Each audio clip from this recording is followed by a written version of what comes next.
Bonjour, est-ce que vous pouvez me parler de votre parcours et ce qui vous a motivé à rejoindre la mission humanitaire SEMA pour celle du 14 au 24 novembre à Ouled Taïma? Bon, je suis le docteur Karzazer Omar, donc je suis en retraite et je suis pédiatre retraité en France. SEMA et ses missions, je les connais depuis longtemps. Ça fait déjà la 4e ou 5e mission à laquelle je participe. Cette mission me tenait beaucoup à cœur et donc j'ai été contacté par le président, Monsieur Herro, puis on a projeté de faire dans le cadre de cette mission un dépistage de diabète.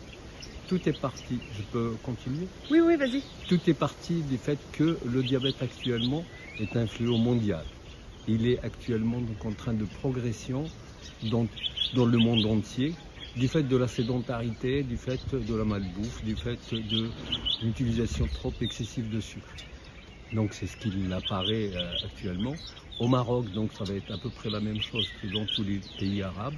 D'ailleurs, il y a une augmentation qui est prévue en 2045 qui est de pratiquement 150%.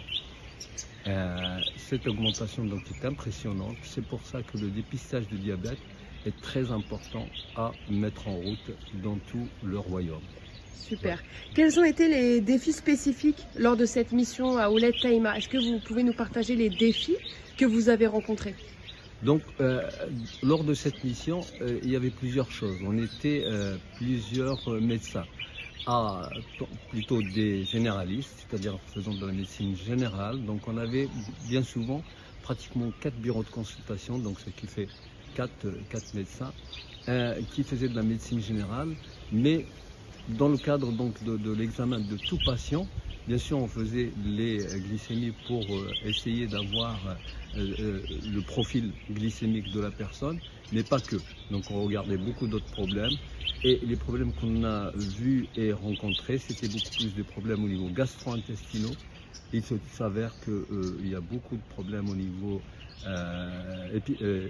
gastralgie, épigastralgie, reflux, colopathie fonctionnelle, troubles du transit, mais aussi au niveau troubles urinaires, tout ça. Beaucoup aussi de problèmes de douleurs dans le dos, un peu de genre de douleurs un peu partout. Ce qui nous font amener un petit peu à des situations de mal-être des personnes dans leur corps. Et bien souvent, ces personnes-là avaient besoin d'écoute, avaient besoin qu'on leur parle. Et c'est ce qu'on a vraiment constaté. Et pratiquement tous les praticiens allaient dans ce sens, écouter les gens, les apaiser. Et je crois qu'on a réussi de ce côté-là à apaiser beaucoup de personnes. Et on a prouvé aux gens que le médicament n'était pas tout. Et que bien souvent, donc, pouvoir parler, pouvoir se libérer, pouvoir se détendre, étaient aussi des solutions qu'on pouvait leur proposer. Super. Et j'allais du coup venir à cette question. Qu'est-ce qui vous a le plus marqué durant cette mission? Parce que vous nous le disiez, vous en avez fait plusieurs. Qu'est-ce qui a été différent pour cette mission? Qu'est-ce qui vous a marqué? Ce qui m'a marqué le plus dans cette mission, et j'en étais très heureux, c'est l'esprit dans lequel s'est déroulée cette mission. On se rendait compte tout de suite qu'on avait à peu près tous les mêmes valeurs de partage, les mêmes soucis de s'occuper de l'autre, d'être tourné vers l'autre et d'être dans l'entraide, d'être dans l'écoute.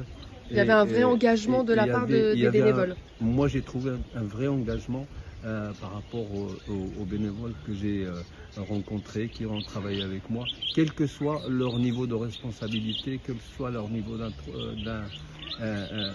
d'intervention. Et ils étaient tous, qu'ils soient médecins, qu'ils soient auxiliaires médicaux ou qu'ils soient dans toute autre profession, ils étaient là pour servir le patient, pour faire en sorte que tout un chacun qu'on voit, toute une patient qu'on voit, parte dans de bonnes conditions et parte content de ce qu'on lui a apporté.